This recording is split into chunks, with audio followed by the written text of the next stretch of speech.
Good morning. We are in unit 5, that is we are discussing about the NLP. We have in the last two sessions I discussed what is NLP, advantages, applications, and the second session we discussed about the pipeline, NLP pipeline. Now the next one is phases of NLP.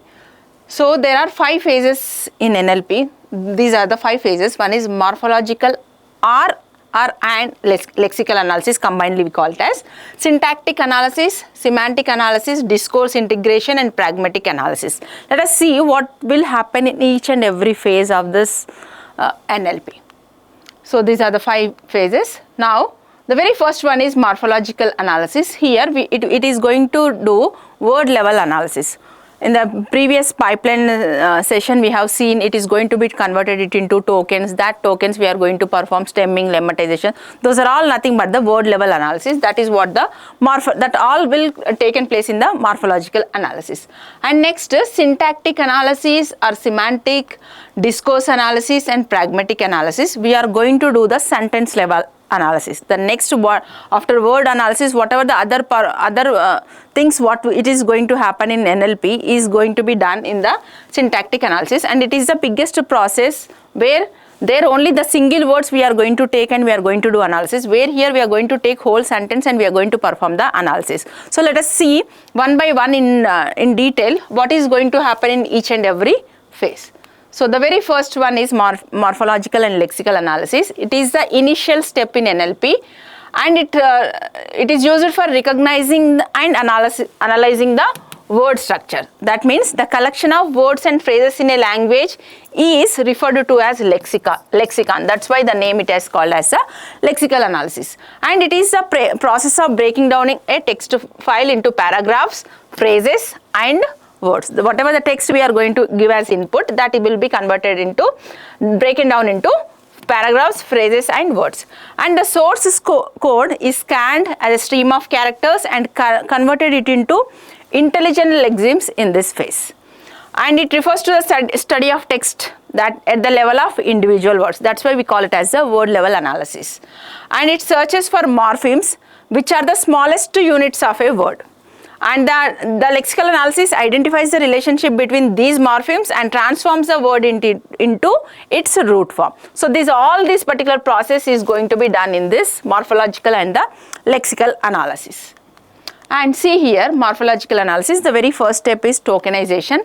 We know that if you take the input as a John ate the pizza, if you convert it in, if you perform tokenization, it is going to be divided as like John ate the pizza, and these two even exclamatory marks also be considered it as tokens. And next, stop word removal we already discussed, okay. And after removing this, only John ate pizza. This will be the result after stop word removal. This is also done in the morphological analysis. And the next one is the stemming. We already discussed that it is a process of reducing words into its base form.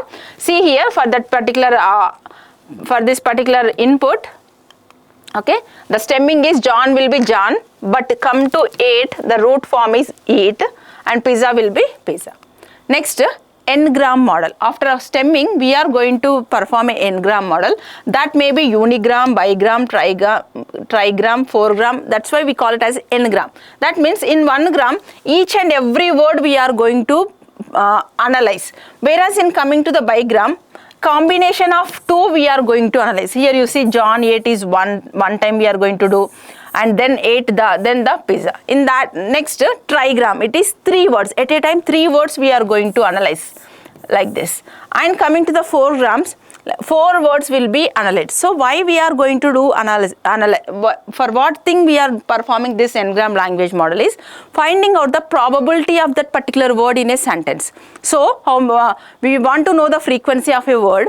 Okay, for some applications, to find out the frequency of a word, we are going to use the probability. For that reason, we are going to use this n-gram language model.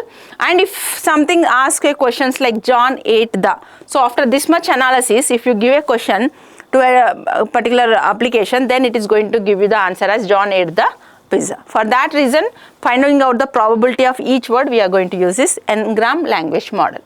And next one is the syntax analysis or syntactic analysis. It is described as the study of logical meaning of specific phrases or portions of the sentences. We know that syntax means it should be logically correct. and it is the process of analyzing the language, natural language, with the rules of formal grammar to find out the dictionary meaning of any sentence. Yes, for that reason we perform syntax analysis for a NLP task, and it is the second phase of NLP, and it only works on the group of words or sentences. When you have a group of words or whole sentence, then only you can perform this syntax analysis, and it does not work on individual words, as individual words do not determine the overall grammar of any sentence. Yes, so why, for what reason it doesn't work on individual words is, we know that individual words do not determine the overall grammar of a particular sentence. Next, see here, syntactic analysis. We have the two sentences. John ate the apple John. So we know that the first statement is correct and second statement is not correct. But how a machine is going to understand that this is the correct sentence and this is not the correct sentence? For that reason, we are going to use this syntactic analysis. So once you perform syntactic analysis, it is going to generate you a parse tree. For generating that parse tree, it is going to have some rules. That means every sentence should form with a noun phrase and the verb phrase. There we have to frame some rules. Every sentence, we know that John is a noun, but when it comes to the ate is not a noun. So that in that reason it is not, so if a sentence starts with noun and then followed by verb, then only it is going to generate the syntax tree. Once it generates the syntax tree, then only our application, our NLP will give us that it is grammatically correct. So after verb, it will be verb or noun. Noun can be name. Name can be article and noun. This article also called as a determiner. We are going to discuss in the grammar's concept. We is, verb is ate, article is the, and noun is the apple. So like this, see here, a sentence can be noun and verb. Noun can be name can be John. Verb can be verb and noun. Verb can be ate. Noun phrase can be article and noun, that article is the, and noun can be apple. In this way, if you give the correct sentence as per this rule, if it generates a parse tree, then only the NLP application is going to accept that particular sentence is syntactically correct. Next, semantic. We know that semantic means that particular sentence should have a meaning. Meaningfully, a particular sentence is correct or not, that we are going to do in a semantic analysis. It is a structure created by the syntax analyzer which assigns meanings to a particular sentence. So it shows how the words are associated with each other, and it focuses only on the literal meaning of the words, phrases and sentence. This only abstracts the dictionary meaning or the real meaning from the given context. So the structures assigned by the syntax analyzer always have a assigned meaning. So suppose there is an example like colorless green idea. This would be rejected by this semantic analyzer. Why? Because as colorless here, green does not make any sense. So this particular sentence don't have any meaning. So such sentences, if you give through a semantic analyzer, definitely it is going to reject that particular sentence.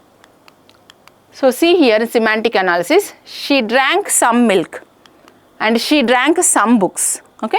So if you do see these two sentences, we know that this particular thing is going to be correct sentence, and it will be semantic analysis will accept only this particular sentence. So like if you see the drink, it is verb, book is noun. So noun in some context it is noun, and if you book in some other context it may be word. Similarly, drink in some context it may be verb. If you make use of any in this context it is verb, and if you make use of any of these contexts, this drink may be noun. So semantically it will see that whether particular sentences have meaning or not. And next one is the discourse integration. It is nothing but a sense of context. That is, sentence or word depends upon the sentences or words. That it's like the use of proper nouns or pronouns. Suppose there is an example like Ram wants it. In the above statement, we can clearly see that it keyword does not make any sense. But if it is referring to any other that we don't know, that is nothing but this it word depends upon the previous sentences which is not given. If some other sentence might have given, then we can conclude that this it word have some meaning. So this discourse analysis, suppose there is a statement like monkeys eat banana when they wake up. Okay. Now here, if I ask the question, who are they?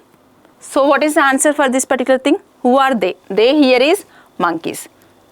Okay. Who is the they here. We can, by this particular statement, we can conclude that they is the monkey. Other example, like monkeys eat banana when they are ripe. So if I ask the same question, who is they here? Then what is the answer? Nothing but the banana. Who are ripe? When they are ripe? Who are ripe here? Banana.